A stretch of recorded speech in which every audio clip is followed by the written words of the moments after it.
All right, today we're talking about scatter plots and trend lines, and we're going to be talking about scatter plots kind of all week. We'll just be adding to it. Before we start that, though, we need to talk about correlation and causation and that kind of thing.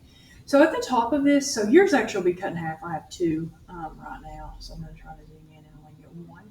But so we're going to talk about causation. But before we do, we kind of need a definition of causation. So causation, and we're writing this in your notebook.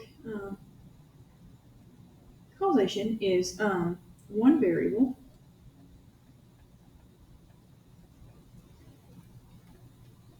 actually causes the other to increase or decrease.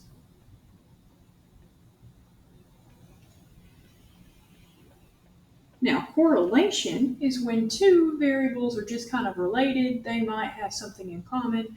They might have an effect on increasing or decreasing, but they don't actually cause it to happen. So below it says all the cases below are correlated, meaning they all kind of are related. Identify whether the situations below represent causation or just correlation. It says then you must explain your reasoning in each case, and we're just going to kind of verbally explain our reasoning. So, number one, the number of cold, snowy days and the amount of hot chocolate sold at a ski resort. Now, when you think about that, if you have more snowy days, you're probably going to sell more hot chocolate. However, it doesn't necessarily mean you will. Think about if you're at a ski resort anyway, you might be more inclined to purchase hot chocolate. So this one is just correlation. Just correlation. It doesn't actually cause the other one, but they are related to each other. Number two, the number of miles at a constant speed on a level road and the amount of gas used. Well, the more you drive, the more gas you use, definitely. So that one is causation. You use more gas when you drive more miles. There's no other explanation for that one. Okay, number three. The number of additional calories consumed and the amount of weight gain. So, additional calories meaning more than your daily, how much you eat. Let's say you eat a normal 2,000 calories a day. Well, if you're eating more than that, you're going to gain weight. Not counting burning fat off, not counting whatever. So that one is causation as well. Number four, the age of a child and their shoe size. While those are related, think about the fact that in this classroom, everybody is pretty much the same age. You're either 14 or 15, but not everybody has the same shoe size. So it's just correlation. You probably have close to the same shoe size, but not everybody has the same one. Number five, the amount of cars a salesperson sells and how much commission she makes. In case you don't know what commission is the amount of money you make when you sell something, which means the amount of cars a salesperson sells and how much commission you make is causation, because that's the definition of commission. So it is causation. Number six, the number of cars traveling over a busy holiday weekend and the number of accidents reported. It is very likely that if there are more cars on the road, there are going to be more accidents. But it doesn't mean that a holiday weekend causes the accidents. So those are just correlated.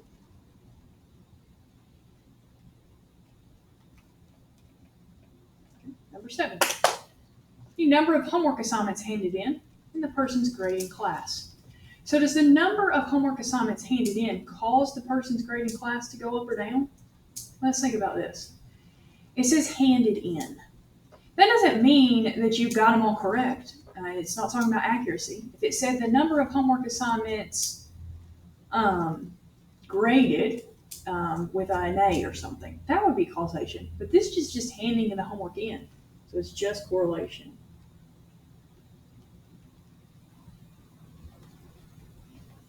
You could have failed all those assignments. I would hope not, but you could have.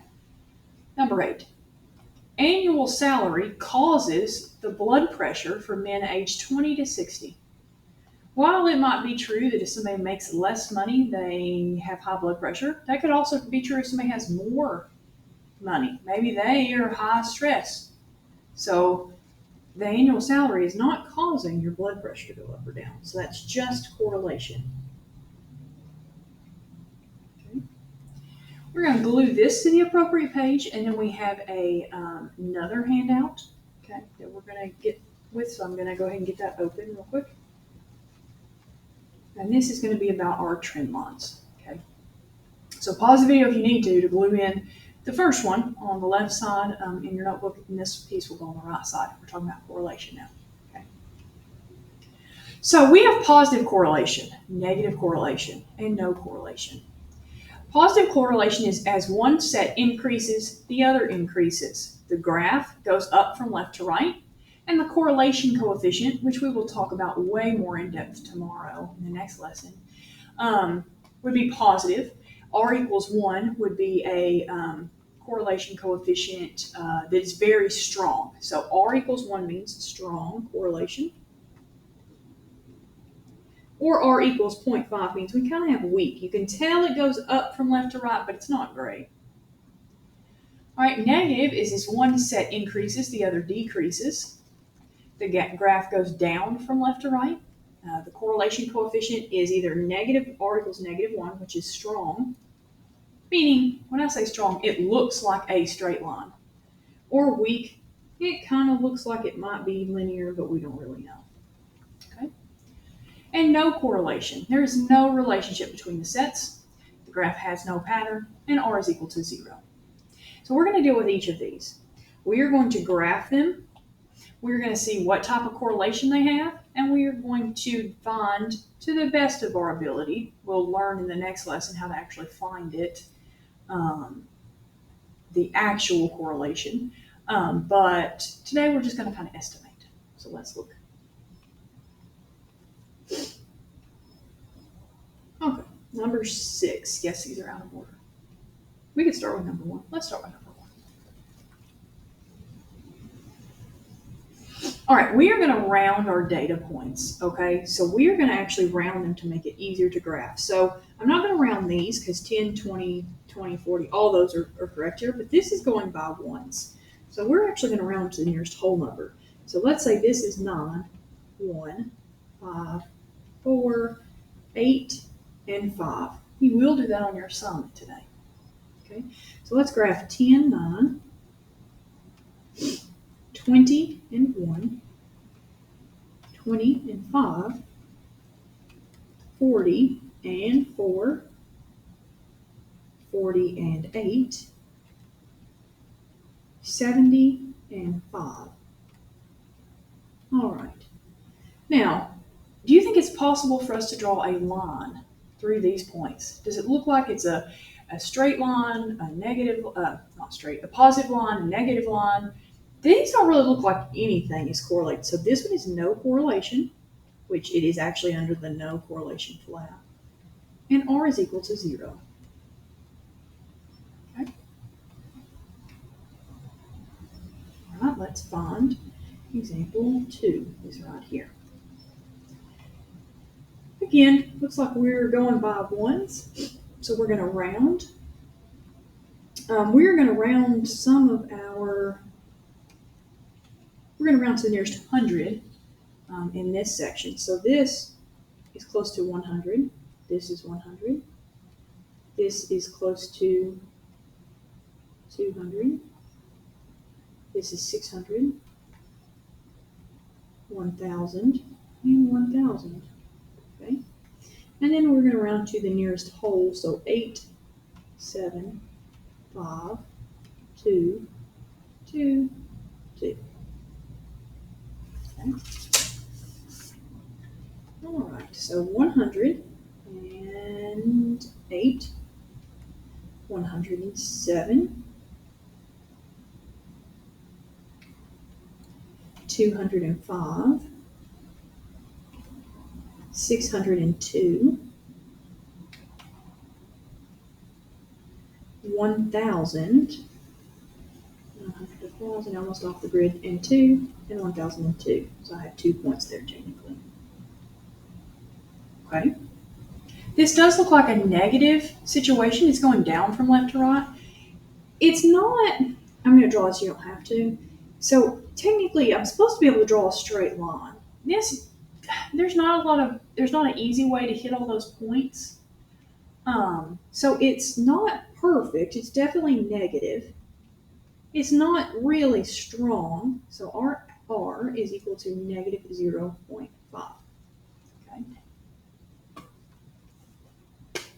All right, let's look for number 3, just up here to the side. And we're going to round these to the nearest tenth, it appears. I'm just rounding them to what it is on the bottom. I've got 0.10, 0.20, 0.30. That's why I'm rounding to the nearest tenth. So this one would be 0.2. This one is still 0.2. 0.5. I'm just going to kind of truncate right there. 0.6. That even looks like 0.6. Yes, it's fine. 0.8.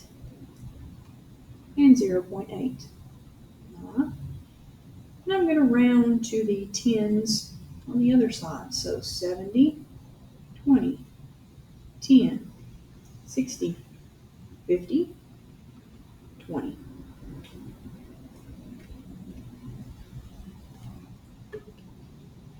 And now we'll graph.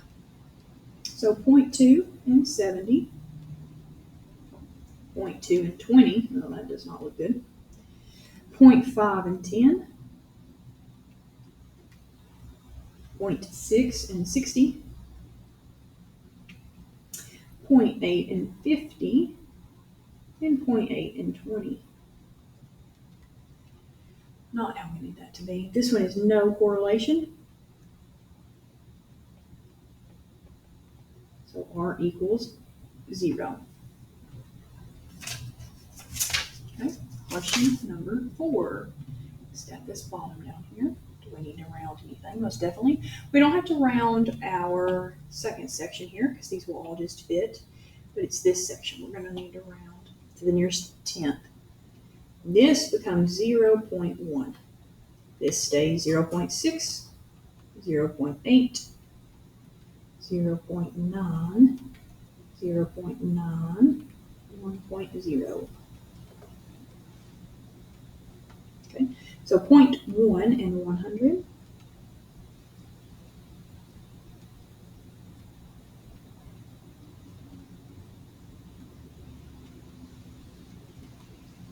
0.6 and 400. 0.8 and 400. 0.9 and 500. 0.9 and 500. And 1.0 and 500.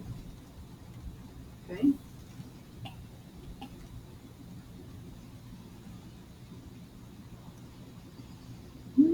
That one looks pretty good. It looks better than this one over here.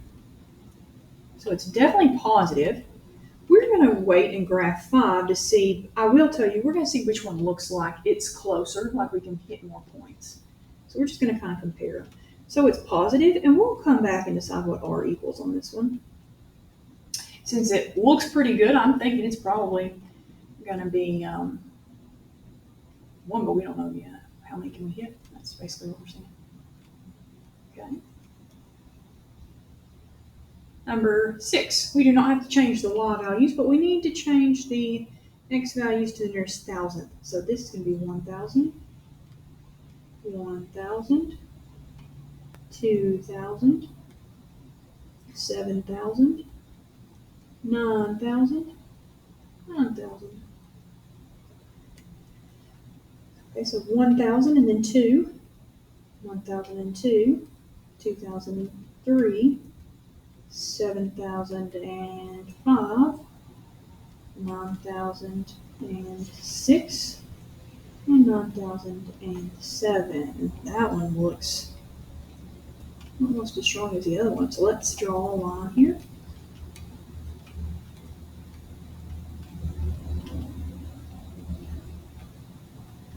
So the idea of these trend lines is how many points can I hit? I almost hit all 4 on that one. On this one, I've only about hit a few. So this one we're going to say is 0.5 for now. It's probably a little bit stronger than that, but we'll learn how to calculate them later. And this one is positive, and it's very strong. So R is equal to positive 1. Okay. All right, let's graph. Oh, I did number 6 first. Oops. Let's do number 5 with our last negative. Maybe it's -1. We'll have to see if it looks strong or not. Okay, so 3,000, 6,000, 6,000, 8, 9, 10, those are all good. We're going to have to round these. 600, 400, 400. Technically, you don't have to round them. I'm just doing it to make it easier on us. You're going to get to a point where you're not going to round them. We're not going to round them after today's lesson, actually. It just makes it easier for now, since we're just estimating anyway. When we are not estimating the R value, we cannot round, or it will not be right. So after today, we're not going to round them. So 3,000 and then 600, 6,400, 6,400 again, 8,300, 9,200, and 10,000. I don't know why I didn't round this. It should be 100. 1,100. This looks stronger than any of the others. I bet I could draw a line through all of them. Pretty much, yep. That's a very strong correlation. So this is negative, and R is equal to -1. All right, you are going to glue this in on the appropriate page right next to the causation and correlation part. Okay. And then get started on the assignment.